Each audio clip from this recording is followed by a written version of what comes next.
بعض لوگ ایک اعتراض کرتے ہیں اسلام پر اور مسلمانوں پر کہ مسلمانوں کو قربانی کرنے کے بجائے انہیں چاہیے کہ ان پیسوں کو وہ غریبوں کے درمیان تقسیم کرے اور غریبوں پر صدقہ کر دے اور غریبوں کی مدد کرے، بجائے اس کے کہ وہ قربانی کرے اور قربانی میں وہ ان پیسوں کو ویسٹ کرتے ہیں۔ تو آج ہم اس اعتراض کا جائزہ لیتے ہیں۔ سب سے پہلے تو آپ یہ سمجھ لیں کہ شرعی حکم کیا ہے۔ شرعی حکم یہی ہے کہ یہ بالکل بھی جائز نہیں ہے کہ ایک شخص کے پاس وسعت ہو اور وہ قربانی کرنے کے بجائے ان پیسوں کو غریبوں کو دے دے، یہ جائز نہیں ہے، بلکہ قربانی کرنا یہ ایک الگ مستقل عبادت ہے۔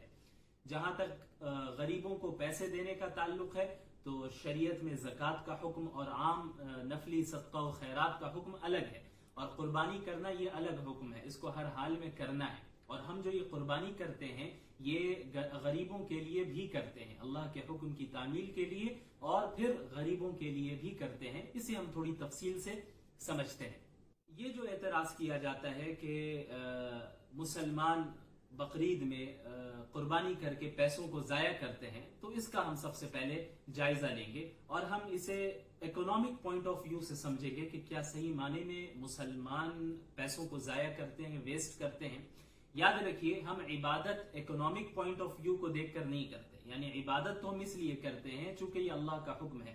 مثلا ہم نماز اس لیے نہیں پڑھتے کہ ہمارا جسم فٹ رہے، ہم ایکسرسائز کریں، بلکہ نماز ہم اس لیے پڑھتے ہیں کیونکہ اللہ تعالیٰ کا حکم ہے اقم الصلاۃ لذکری، کہ میری یاد کے لیے نماز قائم کرو، یہ اللہ کا حکم ہے۔ ٹھیک اسی طرح قربانی بھی ہم اسی لیے کرتے ہیں کیونکہ یہ اللہ کا حکم ہے، تو اللہ کے حکم کی تعمیل کے لیے قربانی کرتے ہیں۔ اس کا اکنامی سے کوئی خاص تعلق نہیں ہے، یعنی اکنامی میں ترقی ہو یا نہ ہو اس کا قربانی سے کوئی تعلق نہیں ہے۔ لیکن پھر بھی جو لوگ یہ اعتراض کرتے ہیں، جن کے ذہن میں یہ اعتراض پیدا ہوتا ہے، ان کی تسلی کے لیے، انہیں سمجھانے کے لیے، اگر ہم قربانی کو اکنامک پوائنٹ آف ویو سے بھی دیکھیں تو ہمیں معلوم ہوگا کہ یہ جو قربانی کا عمل ہے اس کے ذریعے اکنامی میں بھی ترقی ہوتی ہے۔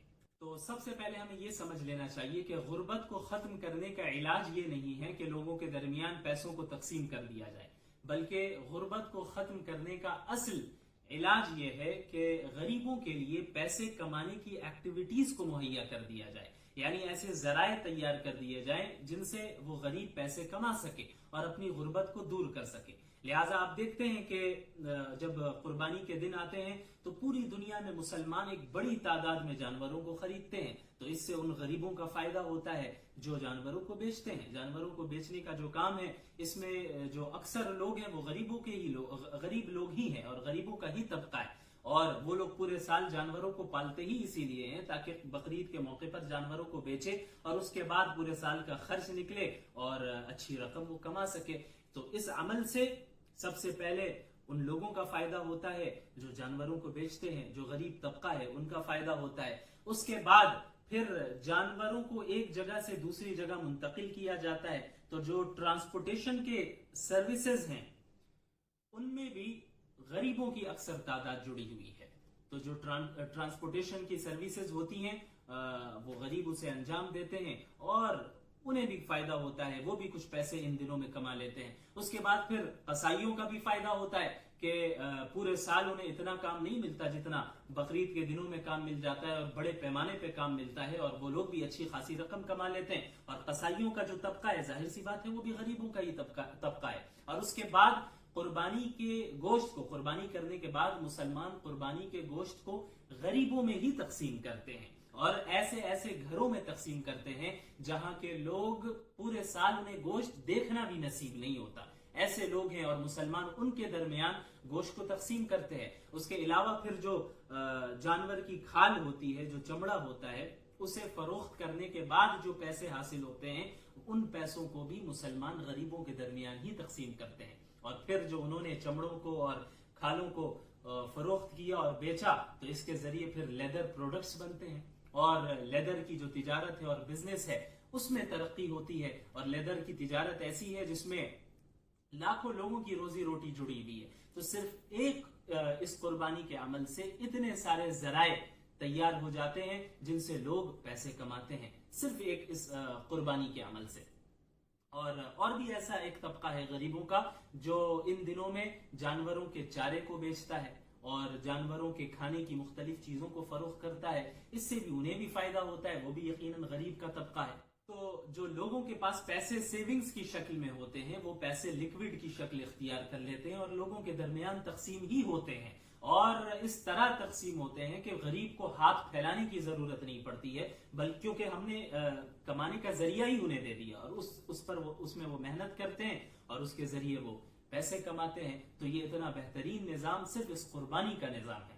اچھا، اگر آپ ان لوگوں کو دیکھیں گے جو اعتراض کرتے ہیں تو وہ آپ کو صرف بقرعید کے ٹائم میں نظر آتے ہیں۔ اولاً صرف بقرعید کے ٹائم میں نظر آئیں گے اور آپ کو ایسا محسوس ہوگا کہ غریبوں کی ان سے زیادہ فکر کرنے والا پوری دنیا میں کوئی ہے ہی نہیں، اور یہ کیا کہتے ہیں کہ آپ غریبوں میں پیسے کو تقسیم کر دیں، قربانی نہ کریں، حالانکہ یہ صرف اس جگہ پر ہی اعتراض کرتے ہیں، دوسری جگہوں پر اعتراض نہیں کرتے۔ آپ کو معلوم ہونا چاہیے کہ پوری دنیا میں بہت سی ایسی مختلف انڈسٹریز ہیں جن کا انسانی زندگی کی ضروریات سے کوئی خاص تعلق نہیں ہے، لیکن پوری دنیا اس میں بلینز آف ڈالرز کو خرچ کرتی ہے، بلینز آف ڈالرز۔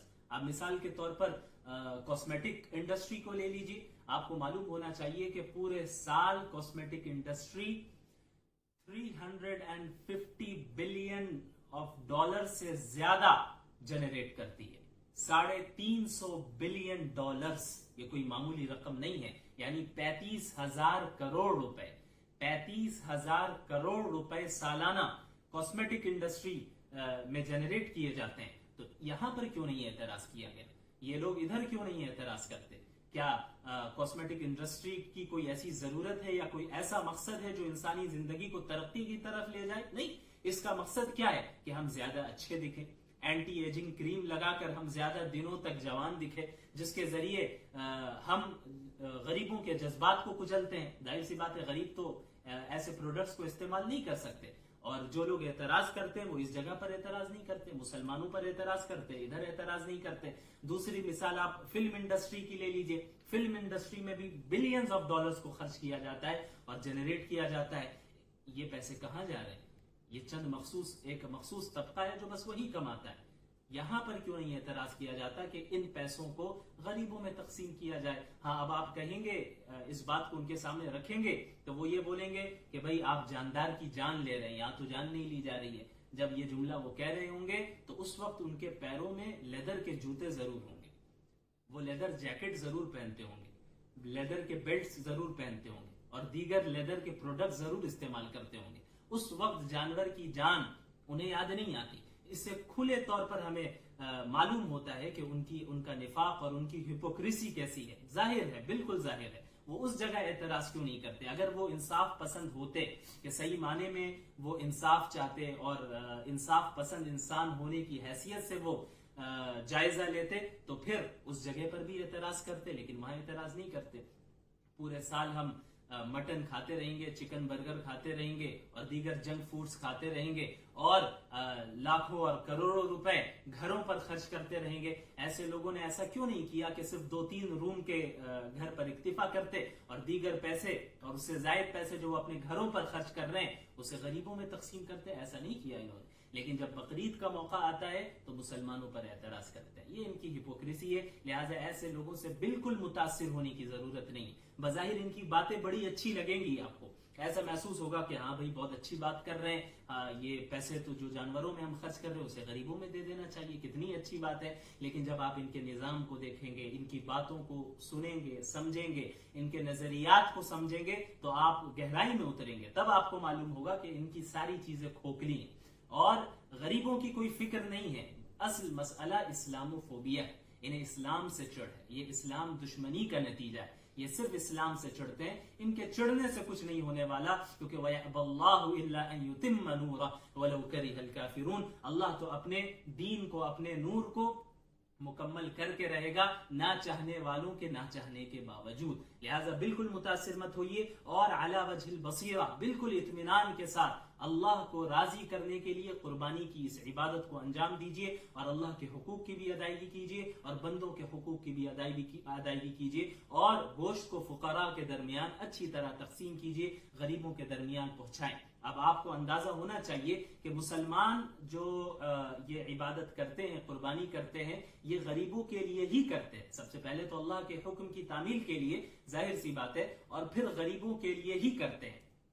اور صرف اس عمل سے اتنے مختلف فوائد ہمیں حاصل ہوتے ہیں جو ہم نے آپ کے سامنے ذکر کر دیا ہے، اور اس میں بالکل بھی پیسے ضائع نہیں ہوتے۔ یا جیسا کہ میں نے بتایا کہ جانوروں کی کھال تک کو صحیح جگہ استعمال کیا جاتا ہے، اور اگر اسے بیچا جاتا ہے تو اس کے پیسوں کو بھی غریبوں پر ہی لگایا جاتا ہے، تو کوئی پیسے ضائع نہیں ہوتے۔ الحمدللہ یہ اسلام کا نظام ہے اور مکمل اور کامل نظام ہے، اس میں ذرہ برابر بھی حذف و اضافہ کی نہ گنجائش ہے اور نہ اس کی ضرورت ہے، اور ہم الحمدللہ علی وجہ البصیرہ مسلمان ہیں۔ اللہ تعالی ہمیں اور آپ سب کو عمل کرنے کی توفیق عطا فرمائے۔ وآخر دعوانا ان الحمدللہ رب العالمین، والسلام علیکم ورحمۃ اللہ وبرکاتہ۔